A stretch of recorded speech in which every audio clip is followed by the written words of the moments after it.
네, 오늘 함께해 주실 전문가분 소개해 드립니다. 오늘은 R&D에셋의 김광섭 소장님과 함께 할게요. 소장님 안녕하세요. 네, 안녕하십니까? 네, 오늘 소장 말씀해 주세요. 2019년도도 이제 한 분기가 좀 지났습니다. 이제 다행스러운 것은 이제 9.13 대책 이후로 가격이 이제 주춤거렸다가 가격이 또 하락됐다가 또 이제 회복을 좀 보이고 있는 그런 추세를 좀 보이고 있는 상태예요. 그래서 오히려 이게 상반기까지는 갈 수 있겠다라고 이제 저희들은 판단을 했었는데, 오히려 이제 전체적으로 1분기 통계를 좀 보게 되면 이 전세가가 지역마다 좀 많이 좀 떨어지는 그런 추세를 좀 약간은 보였었지만, 전체적으로 가격 전체가 큰 하락을 좀 보이질 않았고, 또 오히려 강북 지역의 아파트 가격이 좀 가격을 조금 약간 상승세로 좀 유지를 하고 있습니다. 그래서 앞으로의 좀 부동산에 대한 흐름 자체는 좀 더 긍정적으로 좀 가지 않나 싶습니다. 네, 긍정적일 수 있다라고 말씀을 해주셨는데 그 긍정적인 흐름들 저희 부동산 시그널과 오늘도 함께 하시면서 정보 얻어가시면 또 좋은 결과 있을 것 같습니다. 자, 오늘 김광섭 소장님과 함께하는 부동산 시그널, 이슈 시그널부터 출발해 볼게요. 자, 오늘은 어떤 이슈 준비해 주셨을지도 기대가 되는데요. 어떤 거 살펴볼까요? 예. 언제든지 이제 부동산을 투자를 하셨을 때는 이제 다 주택자가 되고 또 이제 어쩔 수 없이 다주택자 길로 갈 수밖에 없습니다. 그래서 이제 주택 임대 사업자가 종전에는 이제 필수적인 사항이 좀 돼버렸었는데, 이제 9.13 대책 이후에는 주택 임대 사업자를 냈었을 때 자기의 어떤 형편이라든가 어떤 물건에 대한 위치라든가 또 수도권 외의 지역에 있는지 아니면 수도권과 서울 지역에 있는지에 따라서 임대 사업자를 낼 때 어떻게 할 것인가를 한 번 더 좀 숙고를 해보는 그런 어떤 시간이 좀 있습니다. 요번 시간은 한번 주택 임대 사업자에 대해서 볼 수 있도록 하겠습니다. 영상을 보시면서 말씀드리겠습니다.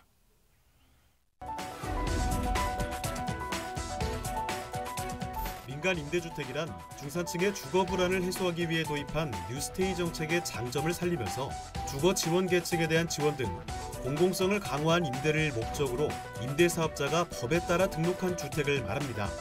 민간 임대사업자를 등록하는 이유는 정부가 부동산 안정화를 위해 임대주택을 늘리기 위한 방법 중 하나인데요. 일반적으로 전용면적 60제곱미터 이하인 공동주택 또는 오피스텔을 취득하는 경우에는 취득세를 면제하며 8년 이상의 장기 임대 목적으로 전용면적 60제곱미터 초과 85제곱미터 이하인 장기 임대주택을 20호 이상 취득하거나 20호 이상의 장기 임대주택을 보유한 임대사업자가 추가로 장기 임대주택을 취득하는 경우 취득세를 50% 감면합니다. 하지만 취득세 감면에 해당하는 것은 건설하거나 분양받은 경우에 하나며 매입 민간 임대주택은 해당하지 않습니다. 또한 거주자가 장기 일반 임대주택을 등록해 일정 요건을 모두 충족하는 경우 그 주택을 양도함으로써 발생하는 소득에 대해서는 장기 보유 특별 공제액을 계산할 때 50%의 공제율을 적용하게 되는데요. 오늘은 부동산 시그널과 함께 민간 임대사업자에 대해 더욱 자세히 알아보겠습니다. 네, 이 짧은 시간에 임대사업자에 대한 모든 것을 다 이제 말씀드리기는 좀 어렵고, 지금 이제 부동산에 이제 접근하시는 분들, 안 그러면 이제 소액으로 이제 접근하시는 분들 앞에서는 과연 부동산 투자만 하면 되느냐, 이게 아닙니다. 이제 임대사업자를 내서 내가 국가에서 주는 어떤 세금에 대한 혜택 부분을 가져갈 것이냐, 그래서 어느 시기에 이 부동산을 매도했었을 때 이 양도하는 부분에 대해서 이 세금을 또 어떻게 처리할 것이냐까지 한 번 더 꼼꼼히 좀 살펴봐야 될 필요가 있습니다. 그래서 이거 시간을 좀 나눠서 오늘은 이제 초기에 좀 접근할 수 있는 주택임대 사업자 이 내용에 대해서 좀 말씀 좀 드리겠는데요. 일단은 주택임대 사업자의 목표를 좀 보시게 되면 건설과 공급, 관리와 주택임대 사업이 필요 사항을 정하고요. 또 임대주택 건설 촉진을 하고 가장 중요한 것은 국민 주거 생활의 안정을 도모해 주기 위해서 민간 임대주택 사업을 현재 좀 진행을 하고 있습니다. 연역으로 좀 보게 되면 84년도에 이제 주택 건설 촉진법을 해서 시작을 해서요. 2013년도, 15년도, 2018년도로 이제 진행을 하고 있습니다. 근데 이제 주택 임대 사업자에 대해서는 있고요. 또 이제 세금에 대한 부분에 대해서는 세목별로 해서 세금의 혜택을 좀 부여를 하기 때문에 주택 임대 사업자를 냈다고 해서 세금을 당연시 혜택을 받는 것은 아닙니다. 지방세 같은 경우는 세목별 적용만 받게 되면 주택임대 사업자를 등록했었을 때는 바로 혜택을 받을 수가 있겠지만, 국세 같은 경우는 주택임대 사업자 등록과 또 세무서에 가서 또 사업자 등록, 즉 사업자 등록을 또 하셔야 되는 겁니다. 그래야지 이제 국세에 대한 세금 혜택을 좀 받을 수가 있는 거죠. 그래서 이런 어떤 종목별로 부분적으로 봐야 될 필요가 상당히 좀 있다. 이렇게 좀 말씀을 좀 드리겠고, 오늘은 그 내용, 그 연역에 대해서 좀 살펴볼 필요가 있어서 좀 말씀 좀 드리겠습니다. 그 주택임대 사업자 등록 절차를 좀 보게 되면 이제 가장 중요한 내용이 이제 하나가 들어가는데요. 이 매입임대 주택과 이제 건설임대 주택입니다. 이 매입임대 주택은 얘기를 좀 많이 들어봐서 아시겠는데, 이 건설임대 주택 같은 경우는 좀 약간 생소할 경우가 있어요. 근데 그 주택임대 사업자 등록증을 이제 보게 되면 이제 체크하는 라인이 있습니다. 그래서 내가 직접 땅을 사서 건물을 지어서 이걸 내가 임대를 목적으로 한다라고 하게 되면 이제 건설 임대가 되는 것이고, 현재 지금 건물이 다 만들어져서 이것을 이제 임차인들한테 전세나 월세를 내서 임대를 하겠다라고 하게 되면 이제 매입 임대가 이제 진행이 됩니다. 제가 이렇게 파트를 하나 좀 나눠서 말씀드린 건 뭐냐면 그 내용이 좀 약간 중요한 부분이 있어서 그런데요. 일단은 건설 임대 주택과 매입 임대 주택에 좀 간단하게 말씀을 좀 드리면, 소유권 보존 등기 이전에 주택임대 사업자 등록을 하면 이제 건설임대 주택이 된다, 이렇게 좀 보시면 될 것 같고, 소유권 보존 등기 이후에 주택임대 사업자 등록을 하게 되면 매입임대 주택이 된다, 이렇게 좀 보시면 될 것 같아요. 그래서 매입임대 주택에서 이제 뭐 단기로 갈 것이냐, 장기로 갈 것이냐, 이런 내용이 좀 구분이 되어져 있을 것이고, 근데 하나 좀 중요한 부분이 이제 9.13 대책 이후에 이제 그 서울 지역이라든가 수도권, 그 조정 대상 지역에 있는 통건물을 매입할 경우에는 이 통건물에 대한 가격 자체가 상당히 좀 높죠. 그 다음에 토지 평당가 평 자체가 뭐 한 50평 이상 되는 어떤 그런 통건물 위주로 해서 구입을 하게 되는데요.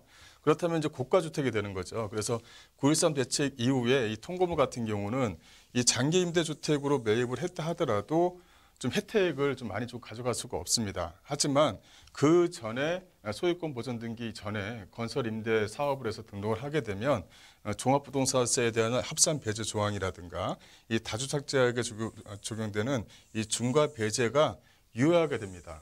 또 하나는 뭐냐면 이 건설 임대를 하게 되면 그 대출에 대한 규제가 그 매입 임대 주택보다는 좀 규제가 좀 완화가 되어져 있는 부분이 있기 때문에 좀 이렇게 접근하는 방법, 대출을 활용해서 접근하는 방법에서는 이 건설 임대주택이 좀 유리한 부분이 있다. 따라서 이 다가구 주택이라든가 다세대 주택, 또 이 다중주택 같은 경우는 이왕이면 통건물로 해서 토지로 해서 내가 수익을 창출해 가면서 나중에 황금성이 좋은 그런 지역에 내가 투자를 하고 싶다고 하시게 되면 오히려 매입 임대, 건물이 다 지어져서 소유권 보존 등기가 되어 있는 것보다는 건설 임대 주택으로 해서 활용하시면 상당히 좀 유리한 부분이 있다. 또 하나 좀 말씀을 드리자면 이 다세대 주택 같은 경우는 건설 임대를 해서 다세대 주택으로 가지고 계시면 추후에 이제 양수인이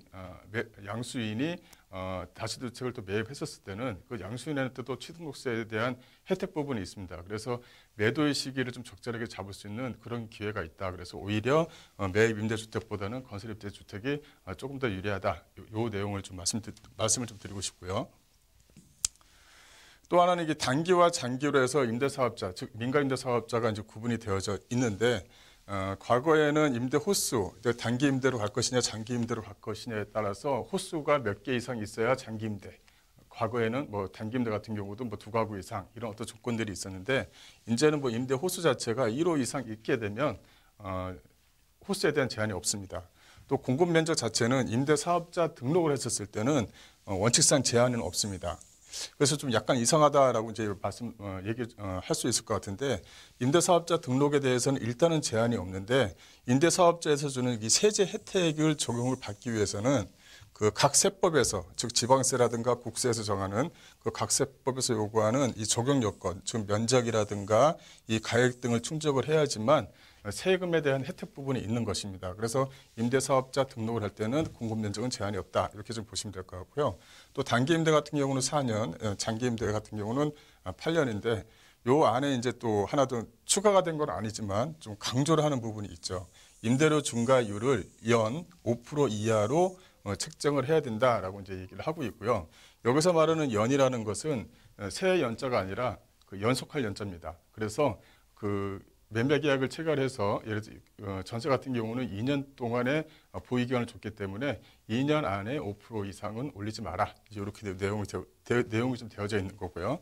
등록 기간 같은 경우는 주소지 관할 시군구에서 등록을 하면 되고요. 또 신고를 하면 되고 물건 소재지 관할 시군구도 가능합니다. 또 다음 내용을 잠깐 보시게 되면 이 등록 방법이 있는데요. 일단은 그 주소지 관할 시군구에 방문해서 신청을 하면 되고요. 또 이제 최근에는 이 렌트홈이라고 해서 국가에서 제공해주는 홈페이지가 있습니다. 렌트홈에서 직접 온라인으로 신청하면 되고요.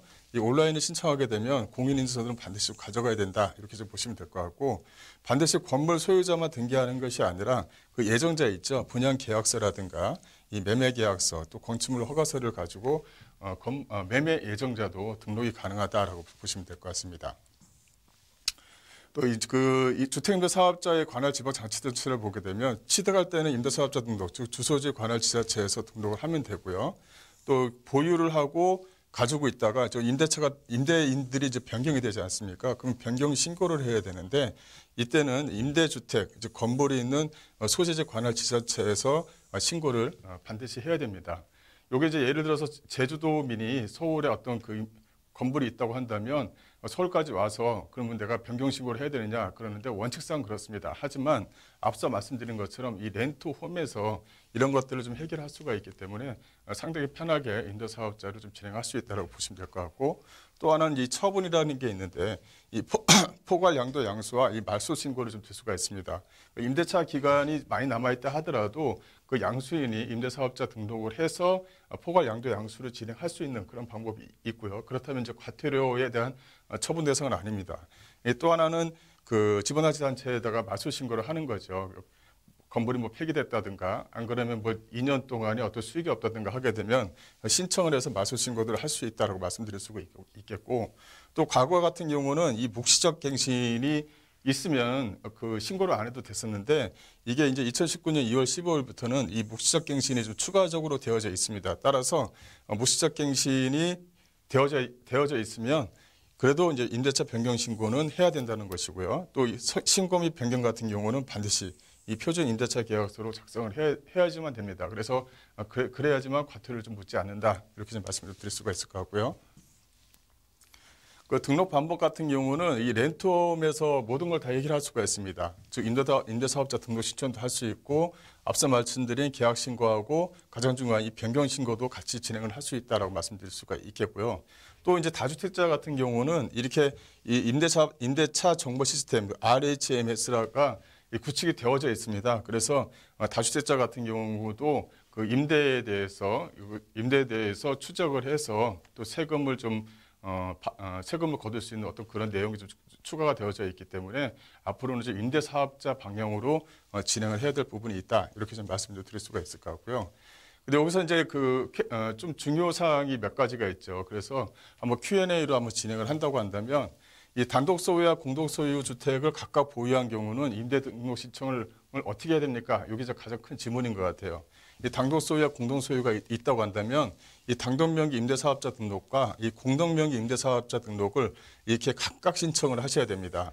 따라서 단독명의 사업자 등록과 공동명의 사업자 등록을 같이 이렇게 가지고 있어야 된다. 이렇게 좀 말씀을 좀 드릴 수가 있을 것 같고 또 공동명의로 되어져 있는 것을 단독으로 임대사업자 등록이 가능합니까? 이런 내용도 있는데 그때는 그걸 안 됩니다. 반드시 공동으로 진행을 하셔야 된다라는 부분을 좀 말씀을 좀 드릴 수가 있을 것 같고요. 또 이제 재개발, 재건축에 예정된 주택에 대해서도 임대사업자가 가능합니까? 라고 이제 묻는 내용들이 많은데 현재 상태에서 주택이 멸실되지 않고 임차인이 거주하고 있으면 원칙상은 주택임대사업자 등록이 가능합니다. 또 하나는 미성년자도 임대사업 등록이 가능합니까? 라고 묻는 경우가 많은데요.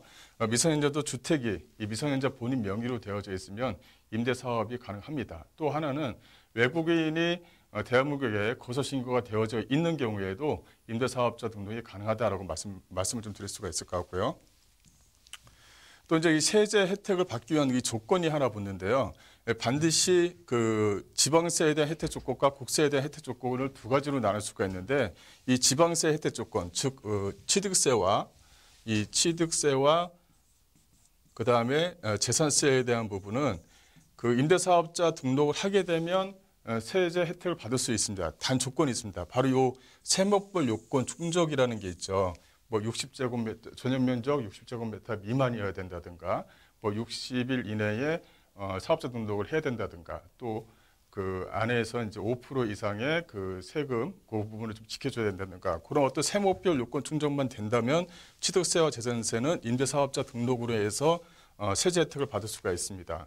단 국세에 대한 혜택 조건이 있죠. 그 종합부동산세라든가 이런 어떤 혜택을 받기 위해서는 임대사업자 등록만으로는 안 되고 반드시 이 세무서에서 이 사업자 등록을 해야지만 혜택 조건이 된다. 또 그 안에서 이 세목별로 요건 충족이 돼야지만 주택임대 사업자에 대한 국세 혜택을 좀 받을 수 있다라고 말씀을 좀 드릴 수가 있을 것 같습니다. 네, 이렇게 제가 그 임대 사업자에 대해서 간단하게 좀 설명을 드렸는데요. 최근에는 이제 이렇게 조건이 좀 까다로워지고 또 이제 중간중간에 취득을 했다 하더라도 임대사업자에 대한 변경신고라든가 이런 부분을 사람을 좀 어떻게 보면 좀 거추장스럽게 만들 수가 있죠. 그래서 세금에 대한 혜택은 적은 대신에 요건 충족이 많이 있다. 그래서 내가 주택임대사업자를 반드시 내야 되느냐, 이제 이런 질문들이 상당히 좀 많이 있습니다. 하지만 내가 가지고 있는 부동산은 이게 부동산 자체는 이 단기적으로 해서 매매할 수 있는 물건들이 아니고 어떻게 보면 중장기 5년 이상 가지고 있어야 어떤 환급성을 가질 수 있는 그런 물건들이 부동산에는 많이 있기 때문에 내가 가지고 있는 재산이 어느 지역에 있는가에 따라서 주택임대사업자를 낼지 아니면 주택임대사업자를 내지 말고 장기적으로 가져갈지 그런 어떤 요건 충족들이 돼야지만 앞으로는 임대사업자에 대해서도 유리한 방향과 또 불리한 방향이 있다라는 내용을 좀 말씀을 좀 드릴 수가 있을 것 같고요. 그런 부분에 대해서는 전문가들과 항상 상담을 거치셔서 진행하시길 바라겠습니다.